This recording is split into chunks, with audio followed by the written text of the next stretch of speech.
must be stopped. You and all other school parent groups about the country, and you must stand united on this and stamp out this frightful assassin of our youth. You can do it by bringing about compulsory education on the subject of narcotics in general, but red marijuana in particular. That is the purpose of this meeting, ladies and gentlemen, to lay the foundation for a nationwide campaign by you to demand by law such compulsory education. Because it is only through enlightenment that this scourge can be wiped out. Out of the traffic in these drugs, a lawlessness that we can scarcely estimate has grown and is now flourishing. It exists in almost every city and hamlet in the country. It might be interesting and important for you to know some of the methods used in bringing these drugs into the country, and the work of the forces of law and order, which are daily combating the traffic, always at the risk of life, by their agents. This ceaseless fight against the drug traffic is directed by the Department of Narcotics, Washington.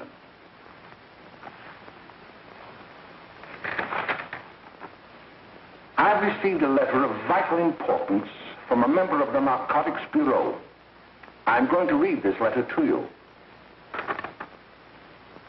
My dear Dr. Carroll, the suppression of the use of marijuana and of the forces lurking behind it are the most important jobs this department is now engaged in.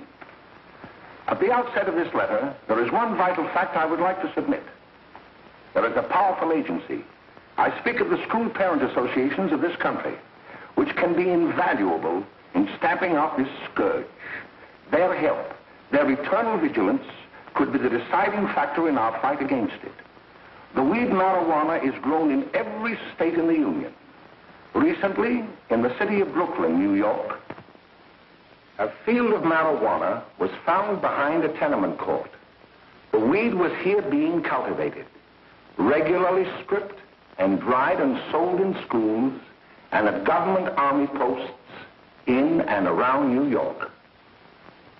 The dried leaves and berries are ground up and made into cigarettes by a simple hand machine.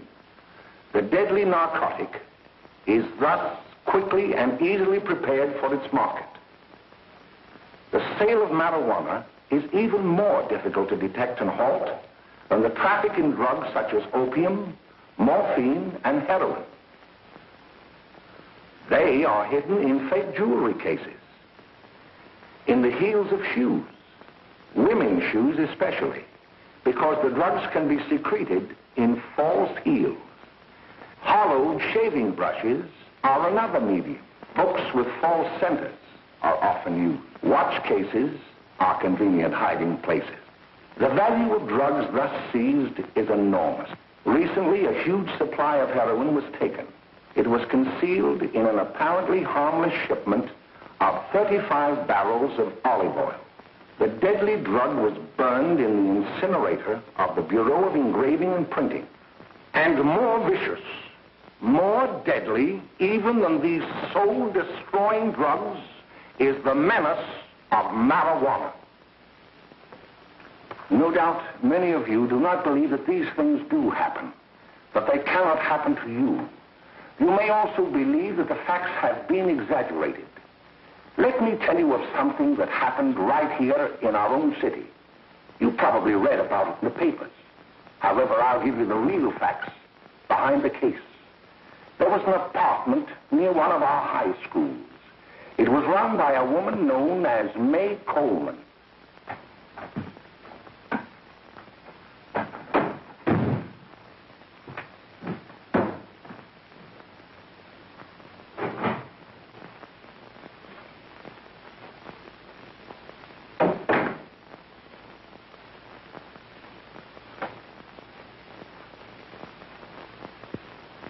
Hey, come on, May, get up.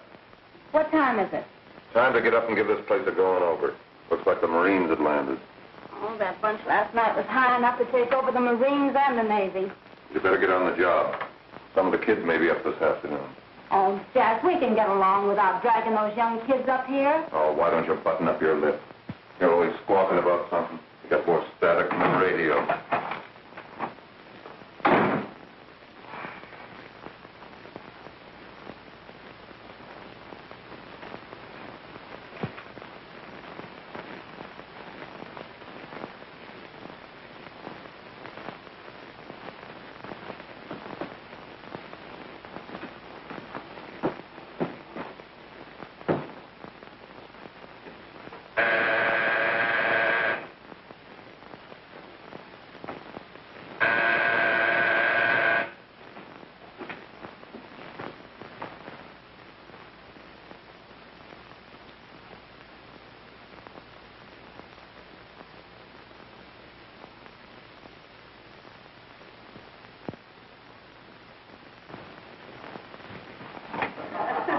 Oh, greetings. Well, hello, fella. How are you? Fine, how are you? Come here. Come here. Yeah. All right, glad to see you. Is May in? She'll be right in. Just sit down and make yourself comfortable. Hey, what kind of a joint is this, Eddie? Oh, it's all right, Gwen. See, they probably had a party last night. Oh. A couple of your customers, May. Yeah? They're old enough to know what they're doing. Not like those young kids you bring up here. All right, all right. Listen, I'm going to blow. Where are you going? I got to make some deliveries, and I'll probably drop by Joe's place and bring back a couple of the kids. Oh, I wish you'd lay off those kids. Oh, why don't you get over that mother complex?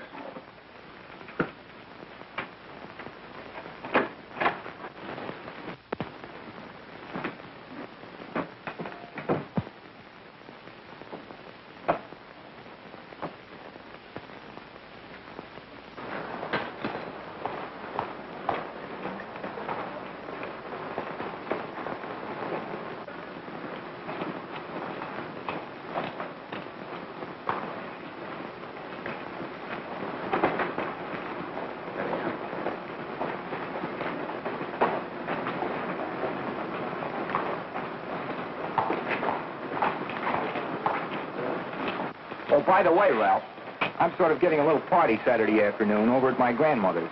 You know, the place with the swimming pool? Like to come? Thanks, Eddie. Maybe I will. I'd sure like to have you. Okay, I'll probably drop over. So long, Ralph. See you later. Hey, Ralph. Hi, kid. Fine, Jack, and you? Oh, great. Where you heading? Oh. Hey, how do you like that?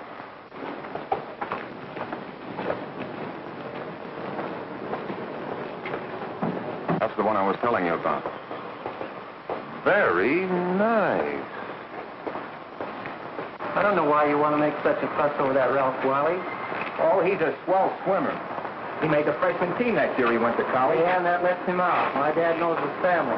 None of them are any good. Father and mother just got a divorce from Paris. Yeah? You know, Ralph runs around pretty much on his own. He's been in a couple of jams. Well, I only kind of say hello to him. I don't go around with him. Well, you better not. He's a little too old for it. That's what my dad said.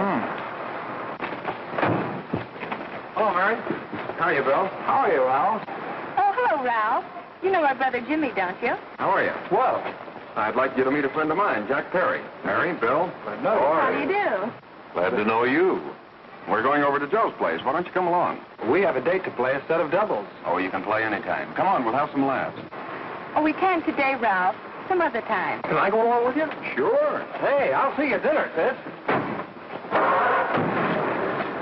Don't be late, Jimmy.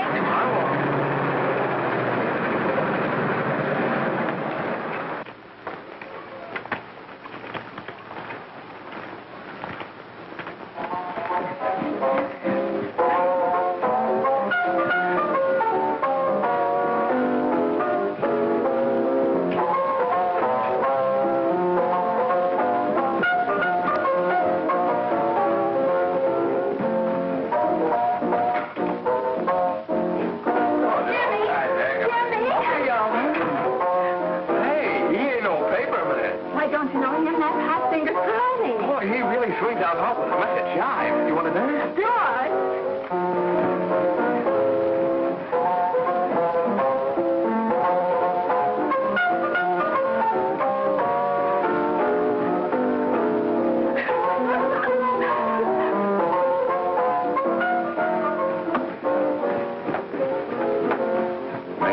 get to the apartment a little later. Any new prospects? Maybe.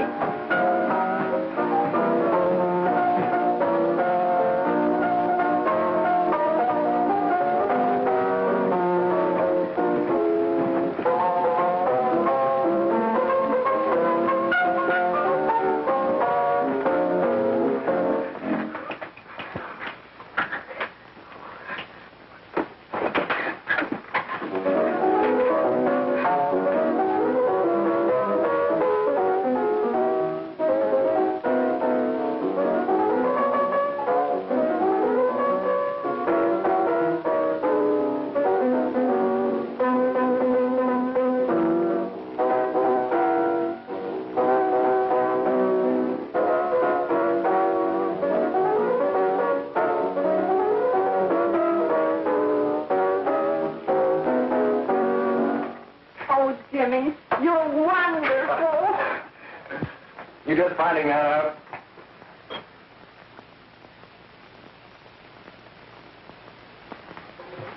Why can't we go now? Good. Hey, kids, we're having a little party up at my girlfriend's apartment. Wouldn't you like to come? Oh, I'd love to. You want to come, don't you, Jimmy? Oh, sure. Any place with you. Well, come along. We can all go in my car.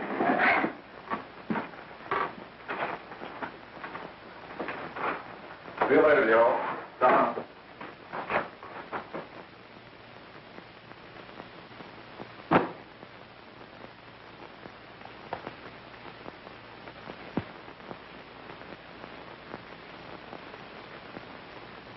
It's sweet of you to help me, Bill. Well, I'll try anything except domestic science. Why, Bill, don't you want to learn something about running your own home?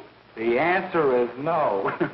You know, after that session we had yesterday, I went home and told Mother that the trouble with her pot roast gravy was she hadn't added 3 heaping teaspoonfuls of olive oil. What did she say? She didn't say anything. She just threw me out of the kitchen. Oh, I don't wonder. Hello, children. Hello, Mother. Hello, Mrs. Lane. That was sweet of you, Mother. Gosh, hot chocolate. Thanks, Mrs. Lane. I know you can't study on empty stomachs. Now then, enjoy yourself. He will. She will too, Mrs. Lane. May I? Oh, thank you, kind sir. You're so very, very kind. Mary, before we do that math, how about reading some of this? It's swell. Romeo and Juliet. Don't you like it? Uh-huh. You know, when I study this, I kind of think of you. I just sort of feel as though you're there beside me. Well, listen. It is my soul that calls upon thy name. How silver sweet sound lovers' tongues by night, like softest music to attending ears. Romeo, My dear, what o'clock tomorrow shall I send to thee? by the hour of 9. I will not fail. 'Tis 20 years till then.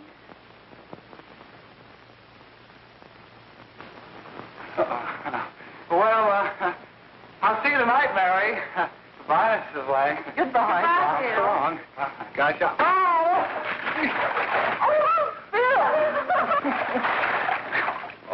Oh, I guess I'm all right. Well, bye. Bye. Hey, Jay! Oh, Julie. Well. Hey. Hey, Dad, you got anything for me? Well, there should be. Don't bother your father every night. Have you? There you are. What made you so late, Bill? I was getting worried. Oh, I had to study, Ma. He was not. I saw him out walking with his girl. Bill's got a girl. Got a girl. Ma, make him cut it out. Junior, Well, Bill has got a girl. quiet. And put that candy away till after dinner. Henry, you shouldn't have given it to him. Well, he has got a girlfriend, and her name is Mary. Yeah, I'll shut you up. Bill, Junior, put that carrying on. Junior! Oh, that's a little down there. All right there, young. Mary's little Ann. Mary's little Ann. I didn't mean to Bill honest, I didn't. Oh, well, what I'm burned up about is it just didn't say Bill had a swell girl. Gee, it must be love. She'd have to be swell for you to like her. Uh-huh. Sounds like you want something. Come on, what is it? Well, it's my model airplane. It won't work. Gosh, Bill, you could fix it. You can fix anything. Okay, I'll fix it. You guys read me 26, will you? Go ahead. Here we are. You see? Oh, hello, Jimmy. Mary told me to wait and tell her she had to go home. Her mother wanted her to go to the dressmaker with her. Oh, thanks, Jimmy. Must be getting grown up. I see Mary let you have the car. Yeah. Can I take you any place? Well, I wasn't going any place in particular. Well, then, how about driving you over to the show's place with me? I'll buy you a soda. I never drink that stuff. Well, gee, I'll buy you something else. Okay, you're on the hook for one root beer. Well.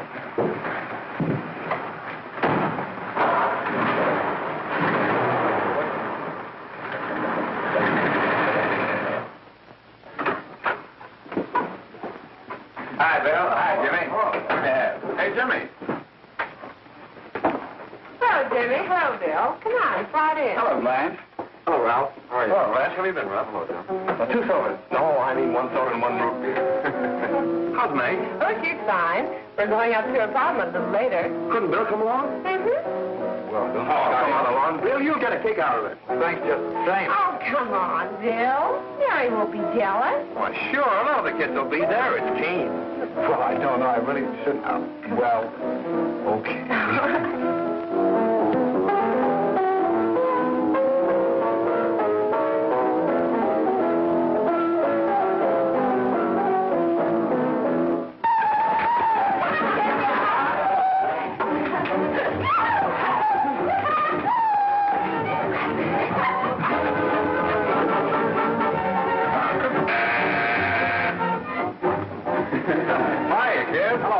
What do you say? Yeah, come on in.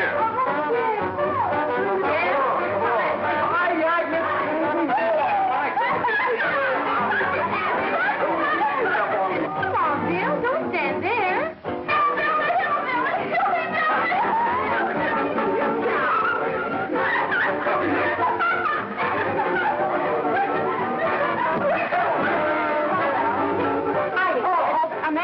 This is Bill Harper. He's okay. Hello. Well, if you say so, it's all right with me. I'll be back in a minute. Hiya, kids. How you doing?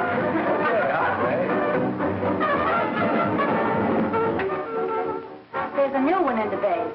Yeah, Bill Harper. He's all right. Frances got herself quite a yen for him. Not bad. I didn't think she had that much taste. She knows what she's doing. She's got Ralph nuts about her, and now she's got her hooked up for this new kid. Say, we haven't many more smoke. You better run over and get some. Why couldn't you find that out when I was here this morning? Now I've got my car in the shop. Well, what of it? That kid out there, Jimmy, he's got a car. He'll take you. Come on, get going. Hurry up.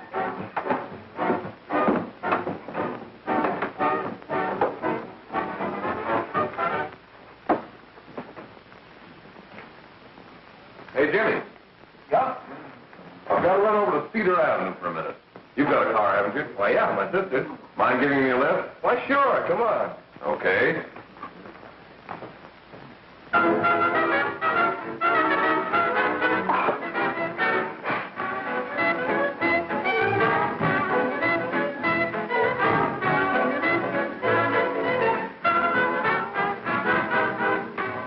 No, thank you.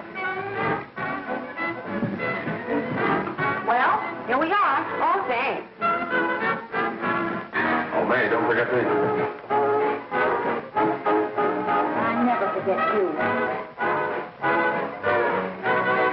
Oh, here. If you want a good smoke, try one of these.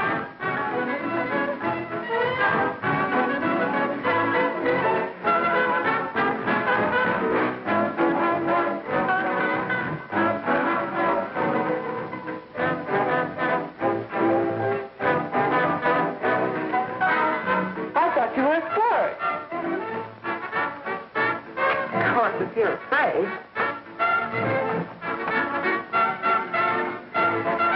That's better. That's more like it. I know you like that. Really, you will. And just take a puff of that.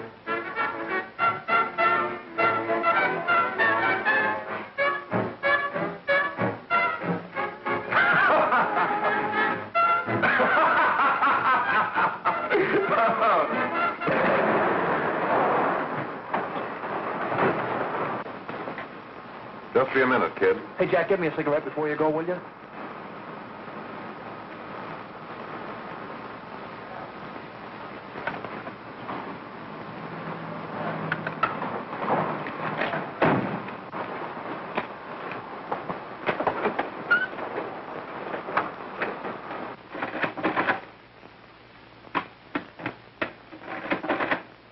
Hello, Jack.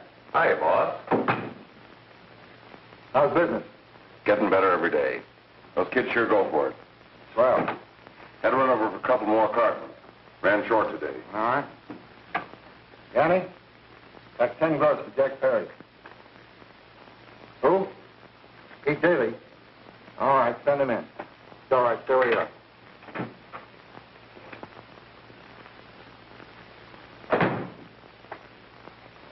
I want to talk to you.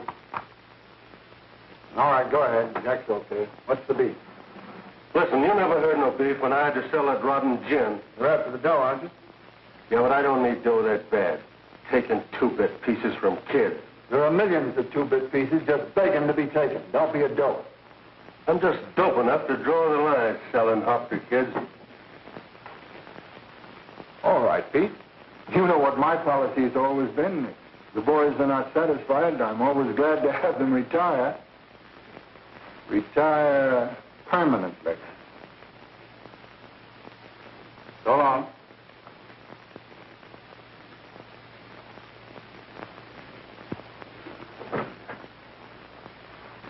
I only wish you had a couple of kids so I could... Get out! All right, Jack, pick up your stuff from Danny. It'll be ready by now. Okay, well.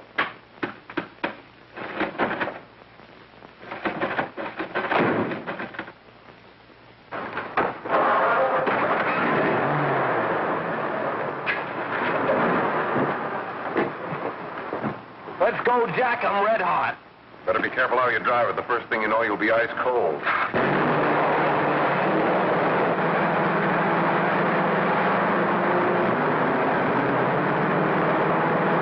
Take it easy, kid. Slow down, you'll kill somebody.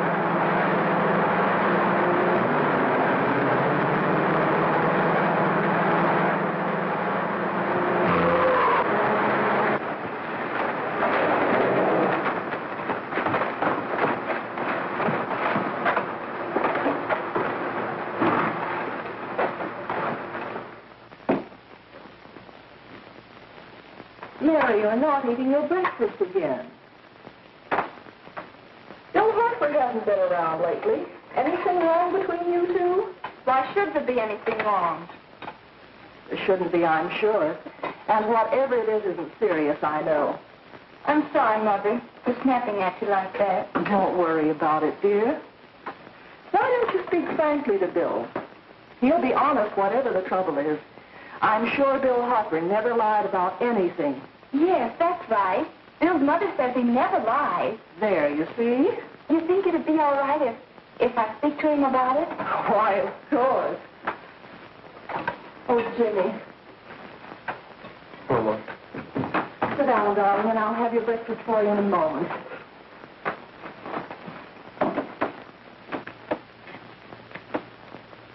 Jimmy, What have I got to worry about?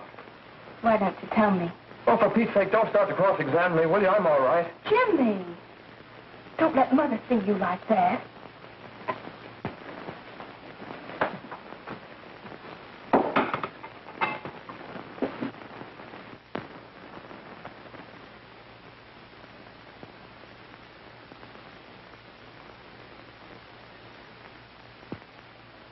There is no doubt that there is an organized gang distributing the narcotic to students, not only in my school, but all over the city.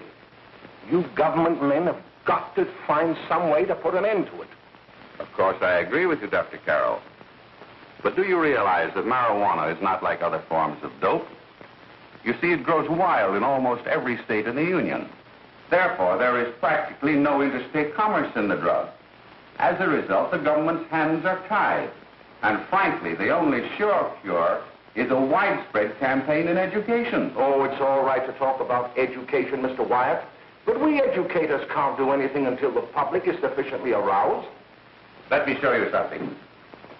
In 1930, the records on marijuana in the Washington office of the Narcotics Division scarcely filled a small folder like this. Today, they fill cabinets.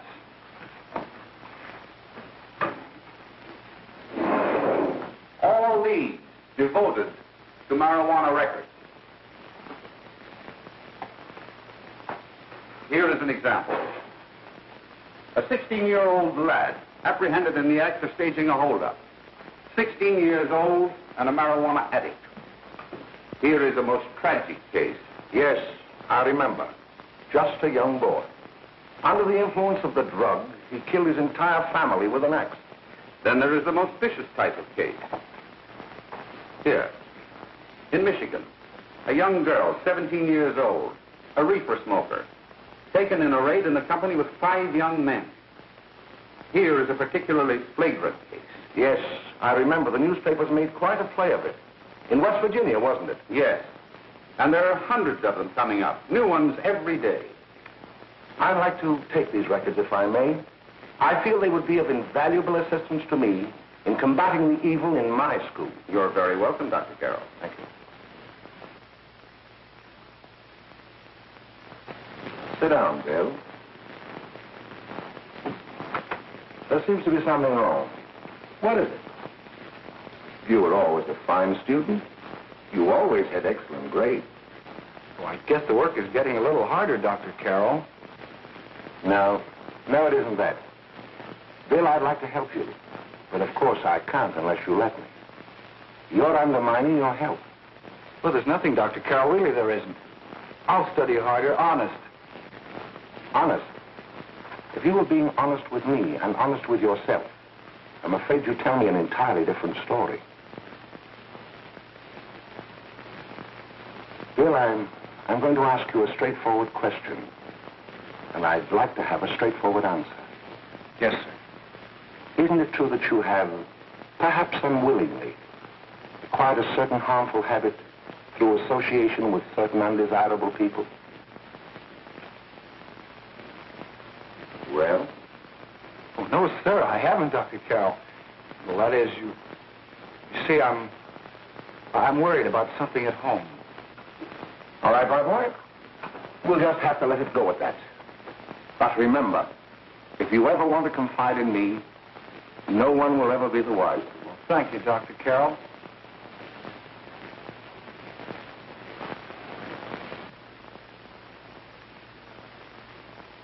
Hello, Mary. You want to play a set? Thanks, Teddy, but I'm waiting for someone. Well, if you're waiting for Bill, he hasn't been here for weeks.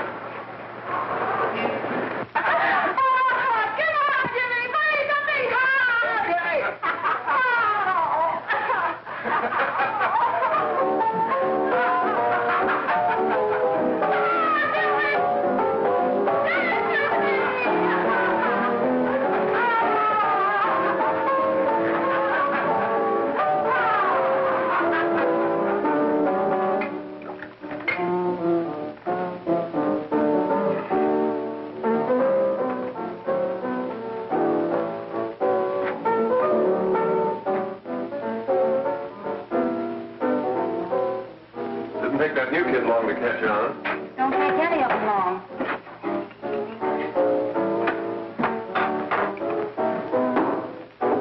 Say, don't you ever get fed? You're feeding me, can't you see?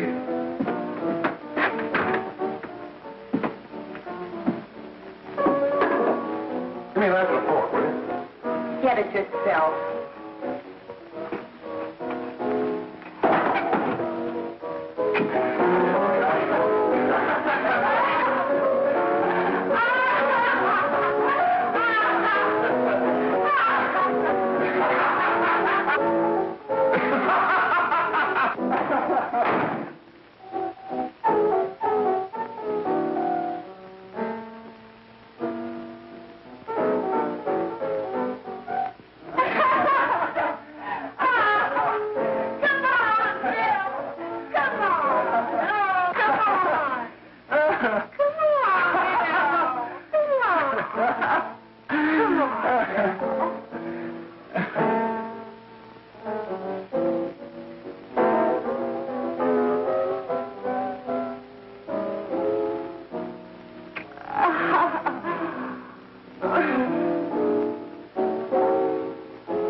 Good morning, Miss. We're from the police department. Good morning. We're tracing a hit-and-run driver. Someone caught the license number at the place of the accident but didn't get it quite right. So we're checking all numbers like it, and yours was one of them. Well, I'll try to help you. You remember what you did on the 29th of last month? Oh, that was the day before Mother's birthday.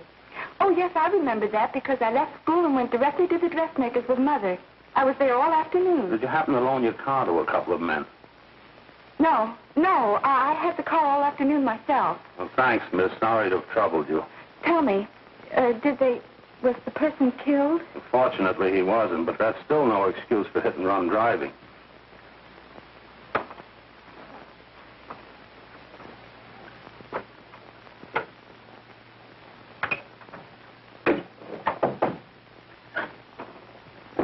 Has Jimmy Lane been here today?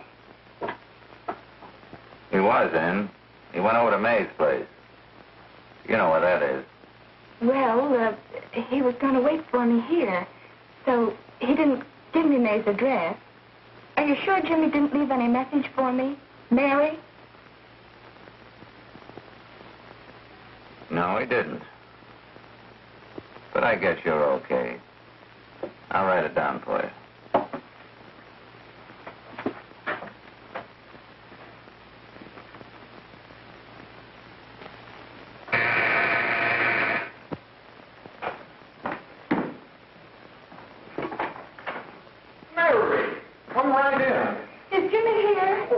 Around somewhere. I think he went out to take Agnes home, but he'll be right back. Come in and sit down, Mary. And let me take your coat. Who's the new kid just came in?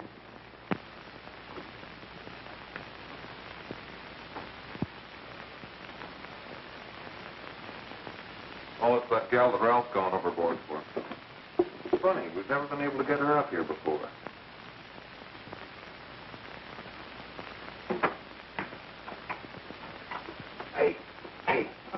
Scram, will you?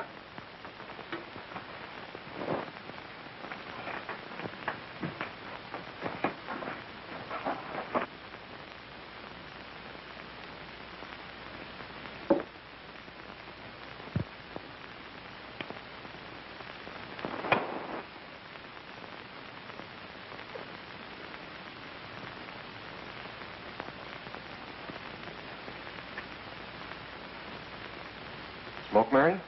Thanks. Are you sure Jimmy will be back soon? Sure, any minute.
Say, what's the matter? An orphan?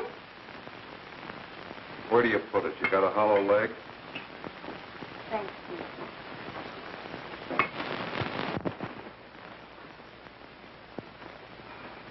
How do you feel, Mary? Oh, Mary, give me a... Mary. Oh, Mary.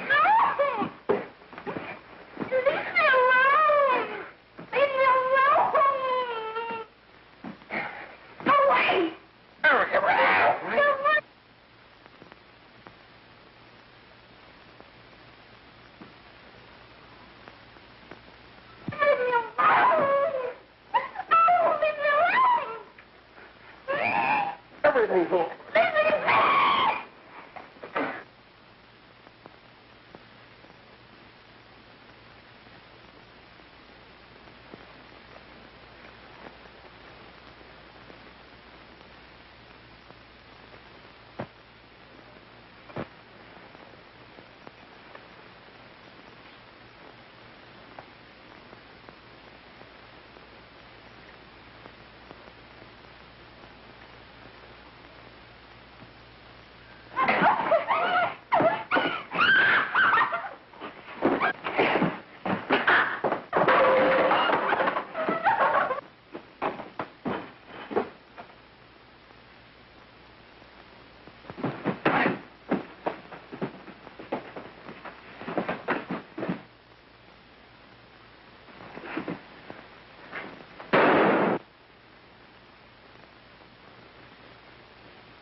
Jack, is she all right?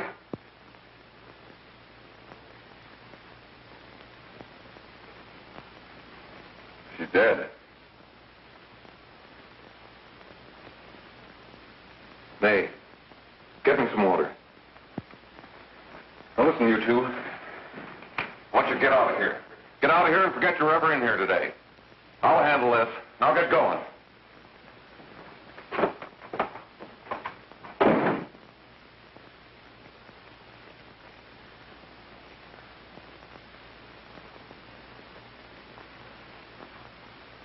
Give it to me.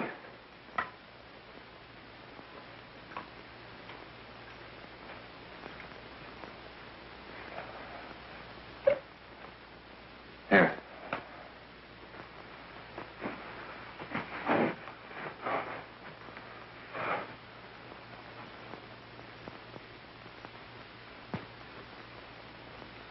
Harry.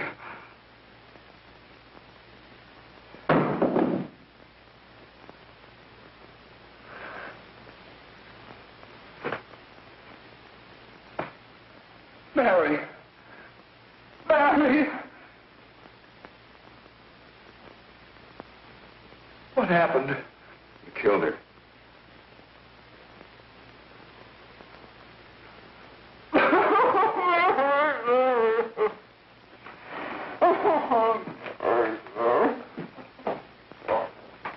Look, after I scram, you call the cops.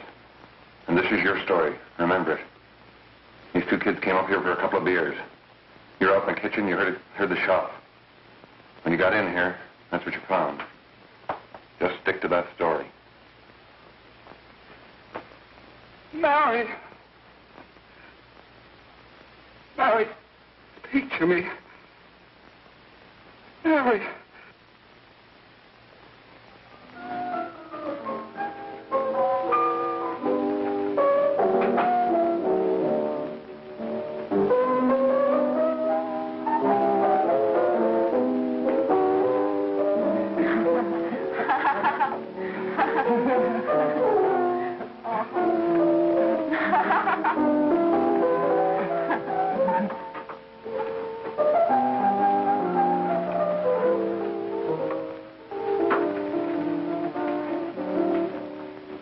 Jack?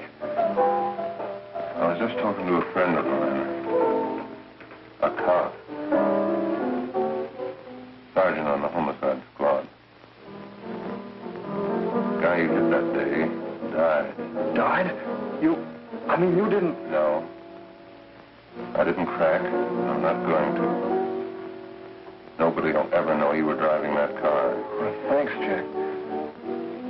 Just as long as you keep your mouth shut that you were ever up in May's apartment. Why, sure, Jack, sure. Okay.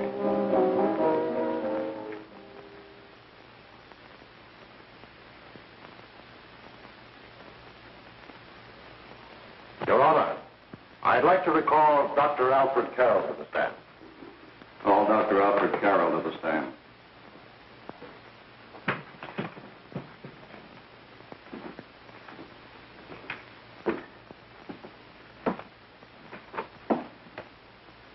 Dr. Carroll, as principal of the Lakeside High School, did you, during the last 3 months, notice any changes in the demeanor and attitude of your student, William Hopper? Yes, in a number of things. For example, at times disassociation of ideas. In another instance, I happened to attend the recent interscholastic tennis matches. And while Bill Harper had been considered an exceedingly good player, I saw him miss the ball by as much as 3 or 4 feet. This, I understand, could be attributed to the use of marijuana. It causes errors in time and space. Objection, Your Honor. The witness has been qualified to express opinions upon the effect of narcotics. Sustained. Dr. Carroll has been called merely as a character witness. Well, then, although you didn't know to your own knowledge that the defendant was using marijuana, did you notice any changes that would lead you to believe, as an educator, that he was under some severe mental strain, which might possibly have been induced by some drug? Yes, I recall distinctly a few weeks ago.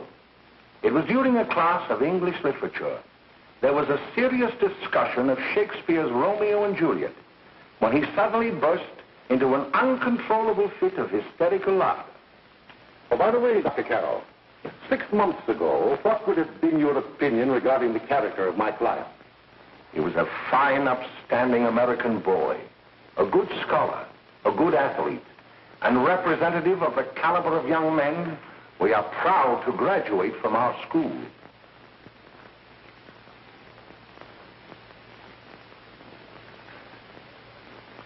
Oh, snap out of it, will you? It's not our fault. Why'd I ever bring him up there anyway? He's just a kid. I can't hang him.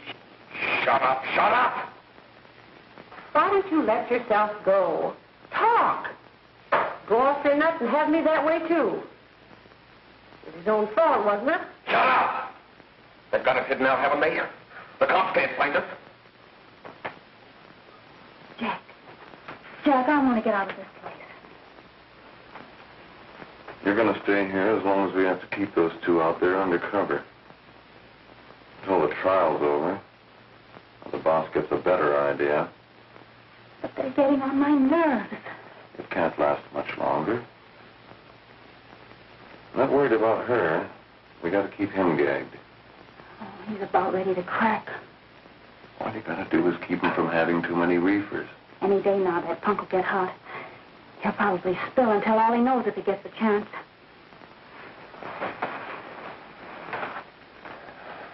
I don't think he'll get it. I'll see you later. Where are you going? I'm going to see the boss.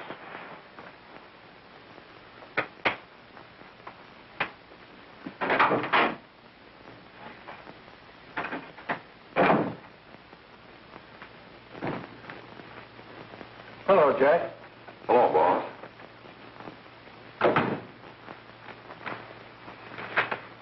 What are we going to do about that Wiley guy?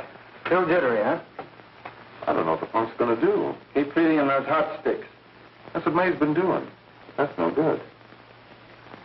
I got a hunch that he's due to crack when that Harper verdict comes in.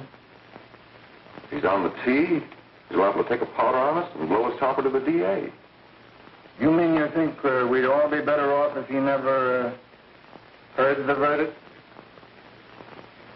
Well, what are you waiting for?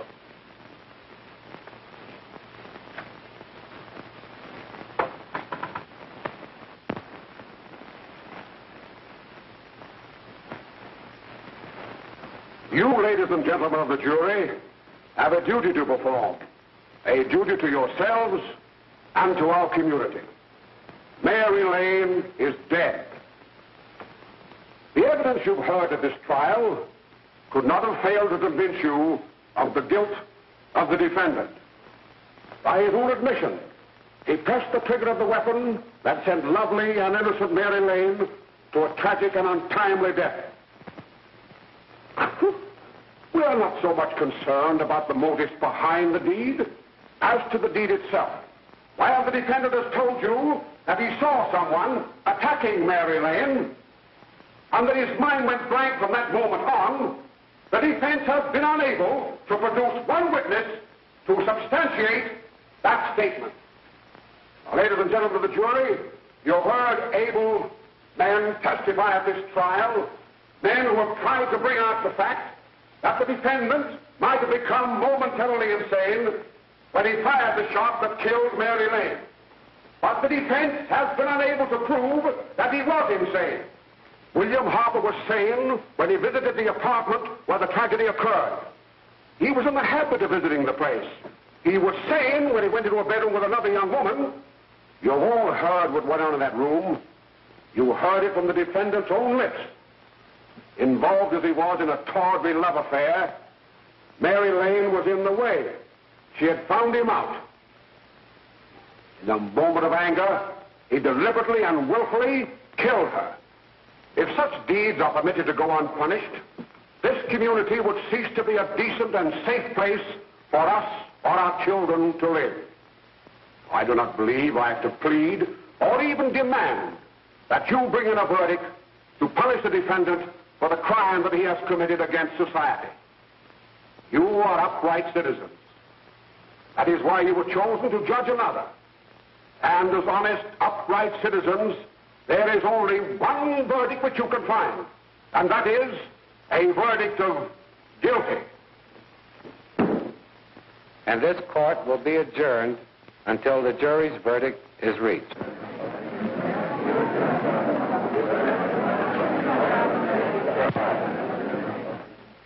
I suppose you all feel the same about this case.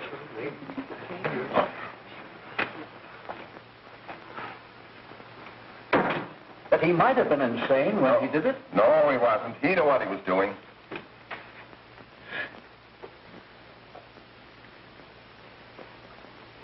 But supposing he was insane? You can never make me believe it, nor anybody else. We'll take a first vote.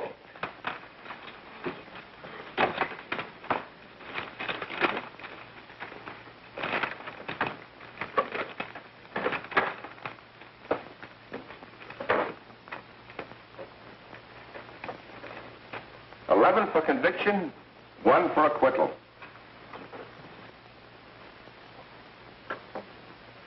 But there's a reasonable doubt about the boy's sanity.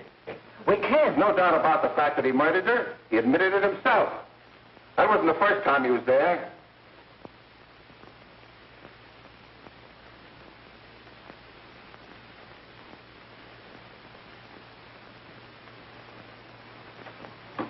We gotta make an example before boys like that contaminate all of our children. We can't have every murderer hiding behind the gag that he's insane. Sure, they see red before they kill somebody. But whose fault is it?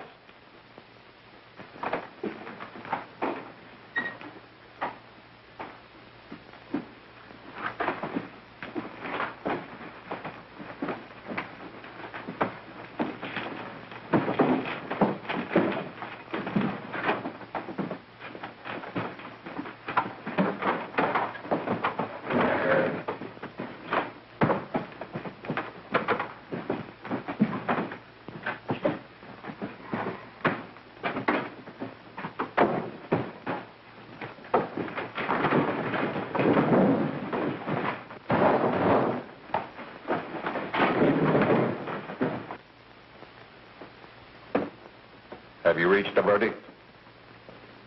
We have. The defendant will rise. What is your verdict? We find the defendant guilty, discharged.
What do you want? Bring me some reefers.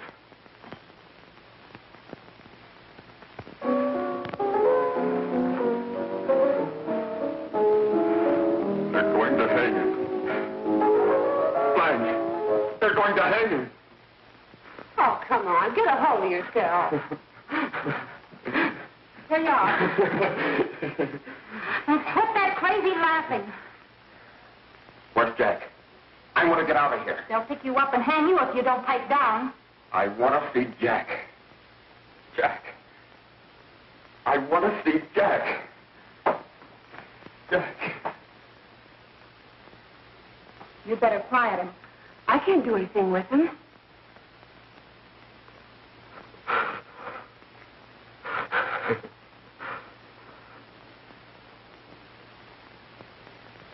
I've got to see Jack. We can't let that kid hang.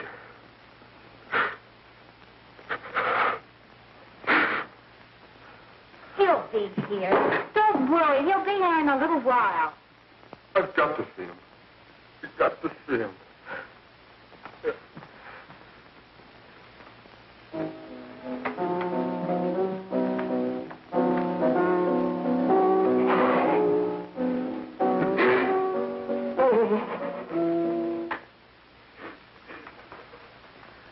Come on, darling. Everything will be over soon. You want me to play something for you? Yeah. Yeah, that's it. Play something. All right. Come on. Sit down.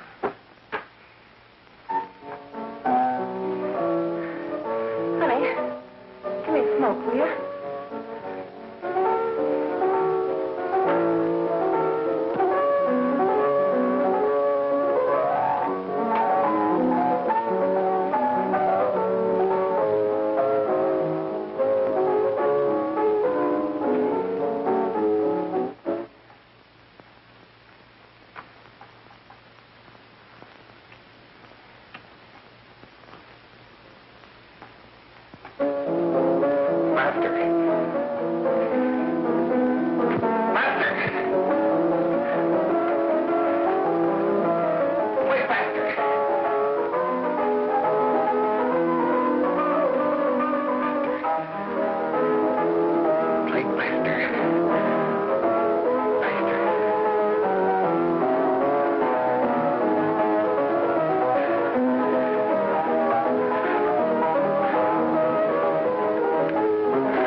I know what you want.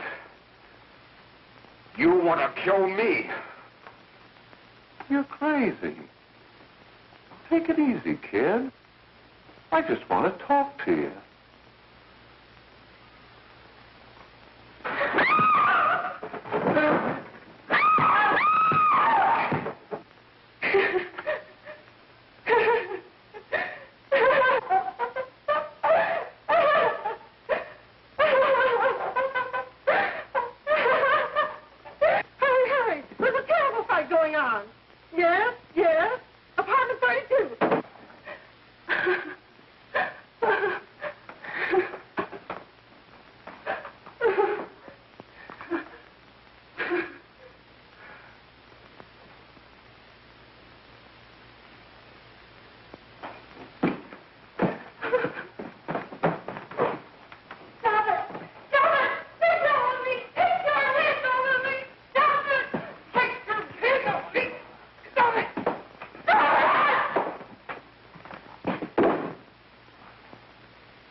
Give me a glass of water. Who's behind you?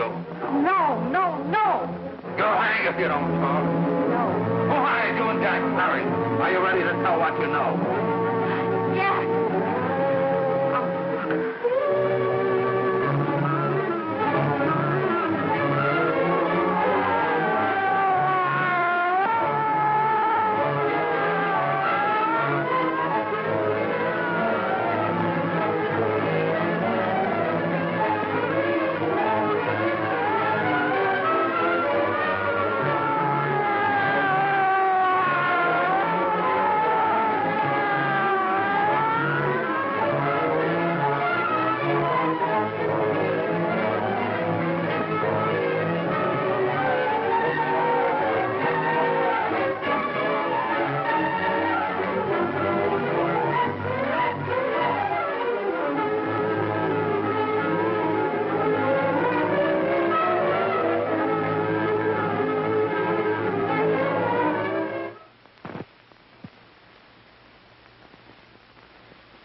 If we can gain some measure of leniency for my client, she is prepared to enter a plea of guilty and, in addition, turn the state's evidence in the case of William Harper. I regret that this court is not prepared to bargain with justice. I'll tell anyway. I was there. I saw it. I know who killed Mary. And I'll tell you who killed Mary Lane. It wasn't Bill. It was Jack. Jack Perry. He shot Mary, and then he put the gun in Bill's hand. We were all at the apartment one afternoon, and Mary came in looking for her brother. Bill and I, we'd been in another room. And Bill came in, he caught Ralph with Mary, and they started to fight. But it was Jack who had the gun. He was going to hit Bill over the head with it to make him stop. And then the gun went off. I saw it.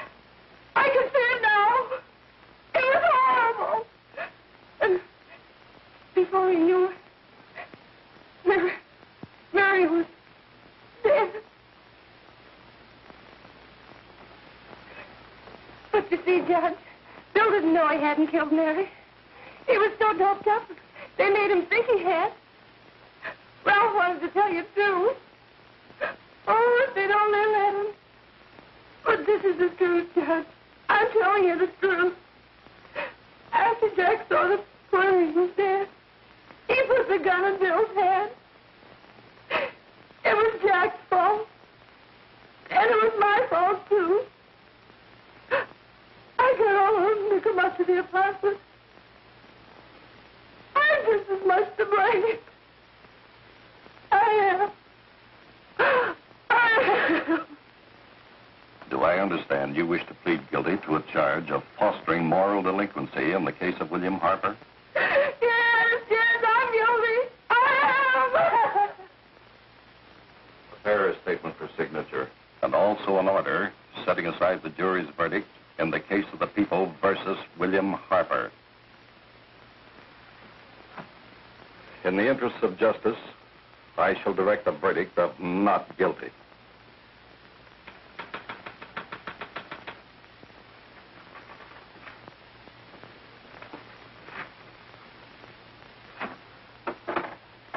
Sign here, please.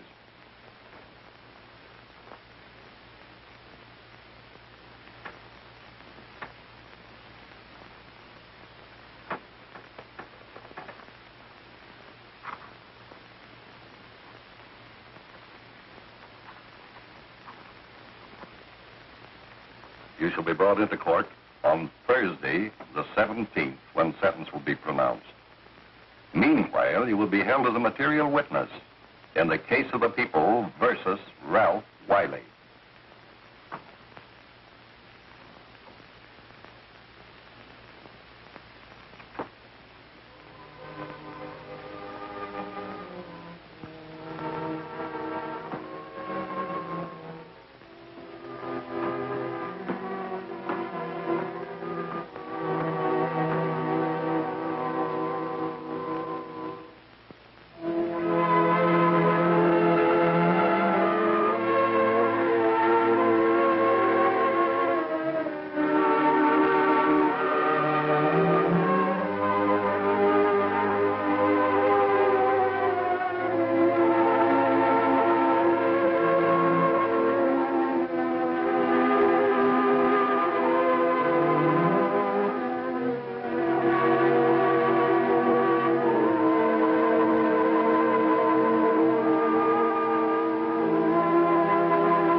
come in the hearings before this court today to what I hope will be the final actions revolving about an unhappy and unfortunate case, one whose horrible tragedy will forever remain with me.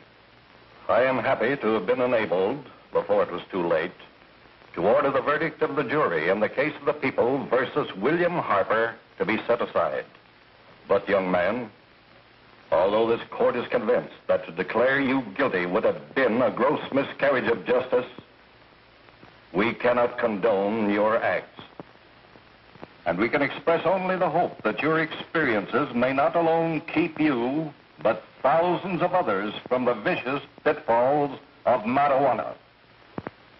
Thus, I am ordering you to remain in this court during the next case, so that you will be obliged to witness what you yourself so narrowly escaped. Call the case of the people versus Ralph Wiley.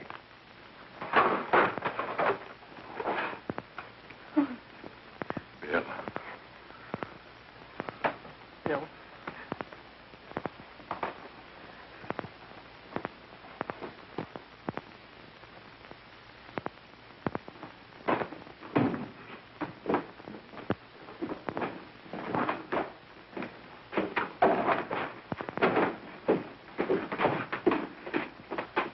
Your Honor, in this case, the state waives trial of the defendant, Ralph Wiley. It is convinced that he is hopelessly and incurably insane, a condition caused by the drug marijuana to which he was addicted. It is recommended, Your Honor, that the defendant be placed in an institution for the criminally insane for the rest of his natural life. Defendant counsel joins the state in this request. Since counsel for the defense, as well as counsel for the state, seem to agree on this, I see no reason why the request should not be granted. Yes, that happened right here, to your neighbors. It is not too much to say that in your hands lies the possibility of averting other tragedies like it. We must work untiringly so that our children are obliged to learn the truth, because it is only through knowledge that we can safely protect them. Failing this, the next tragedy may be that of your daughter, or your son, or yours, or yours, or yours.